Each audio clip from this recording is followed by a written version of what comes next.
you don't know who I am, I'm Dr. William Davis. I've done a number of things, but I'm the author of the Wheat Belly series of books, Undoctored, and more recently, Supergut, as well as having helped co-found a company as commercializing some unusual products based on the science of the microbiome. And so we're just going to touch on that today. So I call this slow skin aging by preventing glycation. So let's talk about that. I want you to know that you have enormous power over both health and the appearance and health of your skin. Now, I know that lots of ladies know lots about topical products. So this is not about topical product. This is about things you can do in your lifestyle that have dramatic impact on your skin. And it doesn't mean you have to stop your topicals, of course. It just means that your results using topical products will be that much better because the underlying skin is healthier and looks better. So what happens when you minimize this process we're going to talk about called glycation, or some people call it endogenous glycation, glycation that occurs in the body as opposed to exogenous glycation, which occurs when you cook. That's a different issue, okay?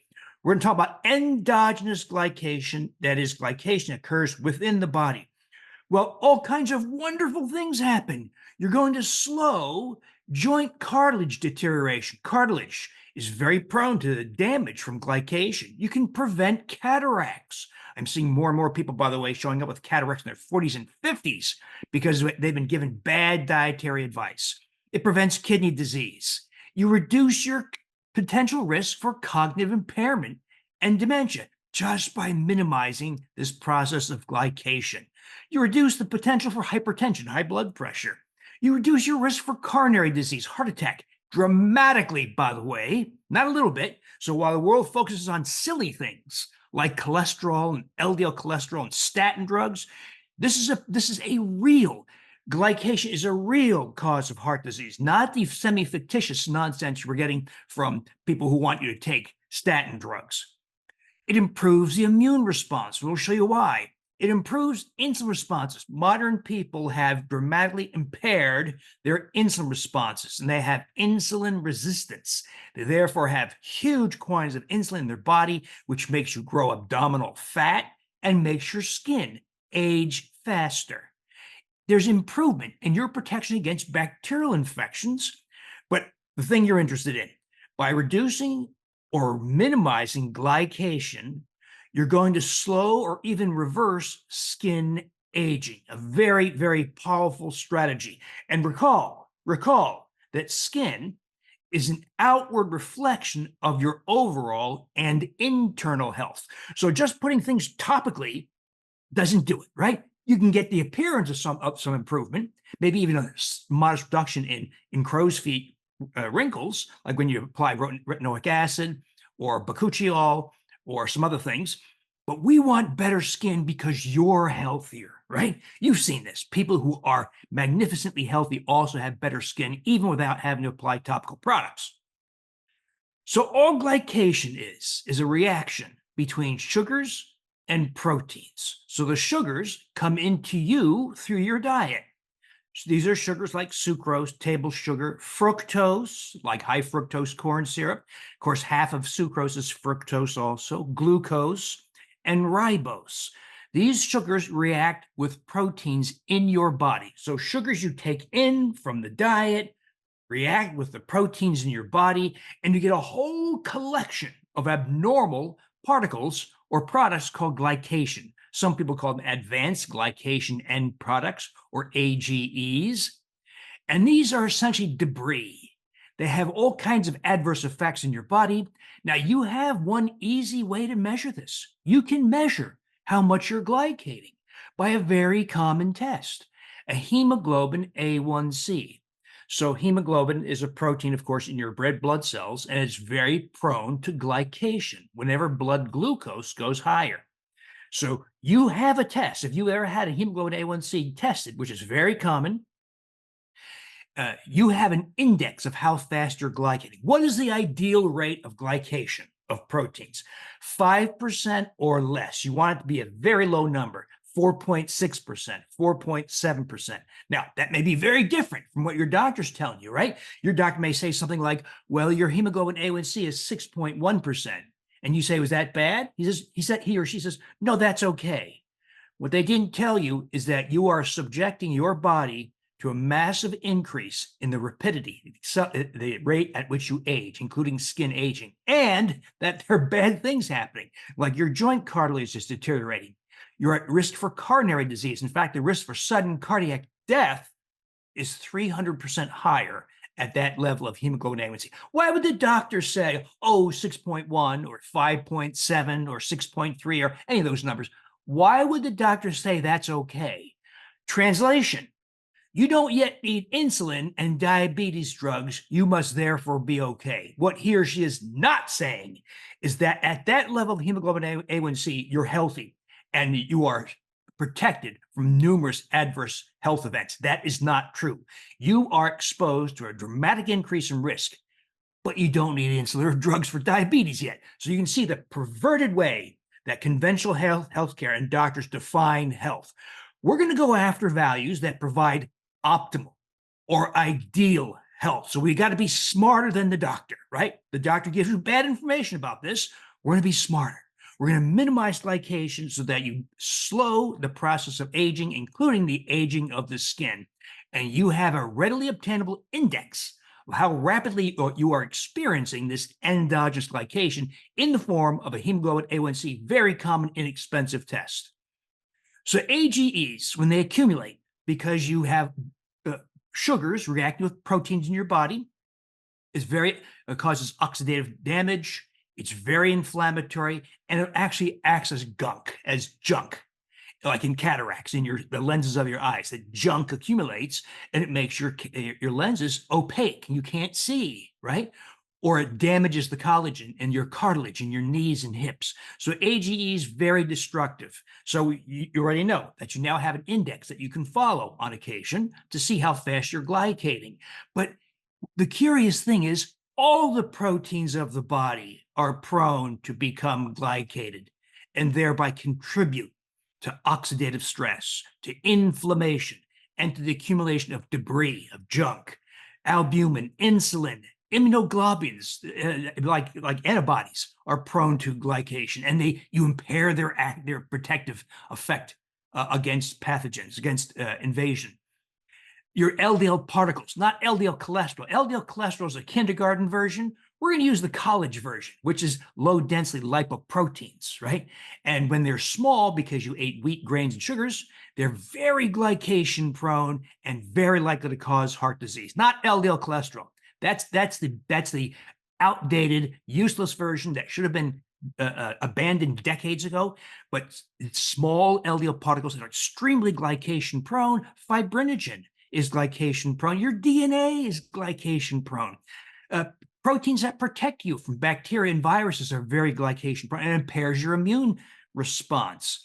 Antioxidative enzymes are prone to glycation. In other words, glycation is a process that reaches through numerous proteins, numerous body parts, numerous body processes, and it impairs health and accelerates aging.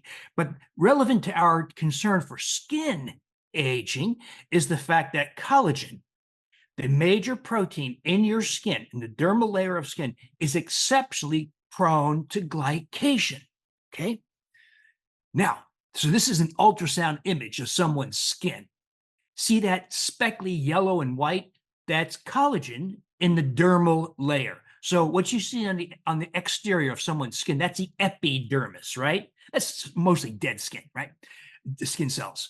Below the epidermis is the principal determinant of your skin health and appearance, and that's the dermis.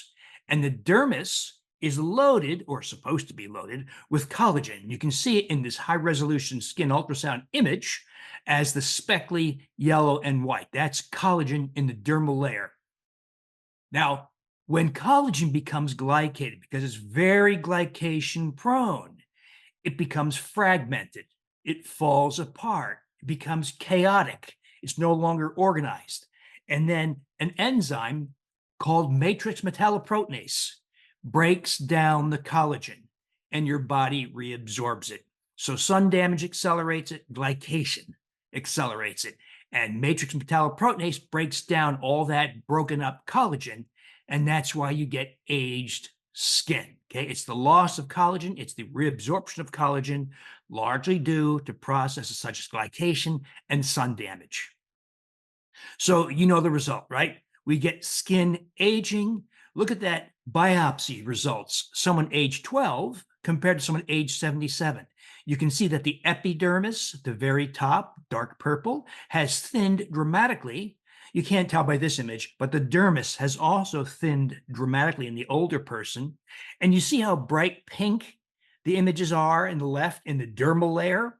Look how less pink there is in the older person. That's from loss of collagen. So this aged person, because of glycation, because of sun damage, and because of aging, has lost huge amounts of collagen. So collagen glycation in the dermal layer of skin causes thinning of the dermis. That's why you can get crepey skin. You get dryness, of course. That allows wrinkle formation and age spots. So glycation of collagen in the dermal layer of skin is a fundamental process underlying skin aging. And in many people, you've stepped on the gas pedal of glycation and skin aging because you've been glycating your collagen like mad. And we're going to show you how not to do that. One of the problems is silly dietary advice, such as cut your fat and cholesterol, cut your saturated fat, eat more healthy whole grains. That is a formula that guarantees extravagant glycation because foods like grains, because of the amylopectin A, that's the carbohydrate of grains, sends blood glucose sky high. And consumption of grains causes abdominal visceral fat to expand, making you insulin resistant, and thereby having higher blood glucoses. It's made worse because when you say cut your fat and cholesterol, most people have abandoned meats or organs that provide collagen. So we follow a low collagen diet now, if you follow conventional advice, and you eat foods that accelerate glycation. So we have a world of people experiencing accelerated skin aging and accelerated aging of other organs also. And so we're going to put a stop to that, right? So how do you stop glycating collagen? Well, don't eat foods that raise blood glucose, right? Every time blood glucose goes above 100 milligrams per deciliter, you're glycating proteins, including the collagen and the dermal layer of your skin. Why do many doctors say things like, well, you're all fine if your blood glucose just doesn't go higher than 200? Once again, translation, you don't need insulin yet. You don't need Byetta injections. You don't need a GLP-1 agonist. You must therefore be okay. But they didn't tell you your skin is aging much faster. Your kidneys, your brain, your heart, your joints, joint cartilage are all undergoing massively accelerated deterioration. But you don't need insulin yet. So do you see the perverse logic of healthcare? So we're going to do something different. We're going to eliminate foods that raise blood glucose. What foods are those? Wheat, grains, and sugars. Period. Not bacon, not pork fat, not olive oil, not butter. Okay. Foods that raise blood glucose, wheat, grains, and sugars, we're going to banish them. Thereby don't have a blood glucose that goes above 100. We're going to restore nutrients, common nutrient deficiencies like vitamin D, magnesium, iodine, and omega-3 fatty acids. These are lacking. For instance, magnesium is largely lacking because you have to filter your drinking water. You have to, right? You don't have a choice. You don't want sewage in your water. You don't want fecal contamination. You don't want pesticide residues, so you must filter your water. But water filtration removes all magnesium. Vitamin D, because you wear clothes. You're a law-abiding citizen. You wear clothes in public. You may live in a northern climate where it's too cold much of the year. And if you're aging, after age 40 or so, you lose the ability to activate vitamin D in the skin, usually. Not everybody, but it applies to most people. Iodine, because we don't live coastally, at least many of us do not, or don't eat enough shellfish or fish. We can't because fish is contaminated by mercury, shellfish by cadmium. These are heavy metals that accumulate and don't get cleared by your body. So we get iodine from supplements like iodine drops or kelp tablets, dried seaweed, and omega-3 fatty acids, because everyone abandoned consumption of brain. That's where omega-3s came from. And we can't eat all the fish we want for the right because of mercury. So, but put those four things together. Very simple, inexpensive, and they synergize to reduce insulin resistance and thereby blood glucose, thereby bringing down your tendency for glycation. Okay. So all we're doing here is restoring nutrients that are largely lacking because of modern habits that, when absent, when lacking, allow insulin resistance. We're going to correct that. And we allow blood glucose to go lower. We're going to go farther because too many people rely on processed and ultra processed foods that are devoid of carotenoids, of the 600 or so carotenoids like lycopene, beta carotene, lutein, zeaxanthin. Well, carotenoids are very important because they block, remember that matrix metalloproteinase, the enzyme in the dermal layer of skin that breaks your collagen down? So carotenoids, especially the carotenoid astaxanthin, that's the pink or orange from salmon and shrimp and lobster. That carotenoid is a very potent blocker of matrix metalloproteinase. So in other words, it's going to slow down or stop the breakdown, the reabsorption of collagen once it's glycated. We're going to go further. We're going to cultivate better bowel flora. We just have to accept modern people have done a horrible job in damaging the gastrointestinal microbiome. And so we're going to start taking steps to rebuild it.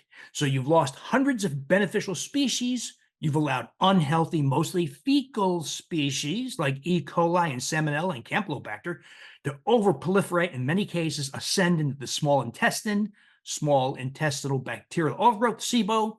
So if you know what I'm talking about, please see all my learning materials and books. We talk about this a lot. We talk about how to correct it, how to recognize it, how to correct it. But some of our efforts include such things as getting more prebiotic fibers from legumes and root vegetables like dandelion greens and leeks and onions, shallots, garlic, legumes, black beans, white beans, kidney beans, jicama, all those things. We add those, we increase our intake of those fibers that nourish microbes. Polysaccharides from foods like mushrooms are also helpful, and polyphenols, the brightly colored compounds in green peppers, red peppers, yellow peppers, other colorful vegetables and fruits. We're going to add back fermented foods. I can't stress to you how important this is. These are foods like kimchi, kefir, yogurt, but not the stuff in the store, stuff you make yourself. Very easy, right? Follow all my conversations. You'll see it's so easy to make all kinds of really interesting yogurts with interesting properties, not the nonsense in the store. Other fermented foods, you can ferment veggies on your kitchen counter. I have about 6 different fermentations going right now on my kitchen counter. It's very easy, almost it's very inexpensive, and it yields all kinds of beneficial microbes that translate into better skin. That's a topic for another day. How do fermented foods and improved microbiome yield better skin? Well, there's a lot of reasons, but one of the reasons is the microbes of fermented foods cultivate species that are beneficial, that produce compounds that make your skin healthier, less redness, less dryness, etc. But bottom line, get more fermented foods. I would say a fermented food, even in small portions, with every meal, every day. And it reduces this very important process we don't have time to cover today, but endotoxemia. All that means is unhealthy microbes that live and die rapidly shed their byproducts, such as endotoxin. It's very toxic. So these fecal microbes shed their endotoxin into the intestines that then cross into the bloodstream. That's called endotoxemia, a major driver of insulin resistance and inflammation, and thereby glycation. Okay, so bowel flora can add tremendously to skin glycation, thereby dermal thinning and acceleration of aging. So we address endotoxemia. By doing all these things, it's not that tough. Don't make this tougher than it is. This is all my programs, so follow all the stuff we're doing. Once you get the hang of it, it's pretty easy, and you get all kinds of wonderful benefits, including you're going to minimize insulin resistance and inflammation, and thereby blood glucose. So those of us doing these things have blood glucose is typically of 84. After a meal, 89.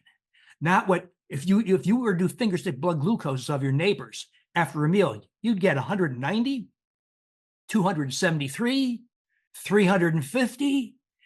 they're glycating like mad, and they're accelerating all those diseases, including acceleration of skin aging. You're not going to do that because your blood glucose is always going to be 100 milligrams per deciliter or less, and your hemoglobin A1C will reflect likewise a value of 5.0% or less. Now, here's the great thing about collagen. So most Americans have been damaging their collagen, right? And causing it to be fragmented, and then having matrix metalloproteinase absorb it, break it down, and have it reabsorbed. You're losing collagen.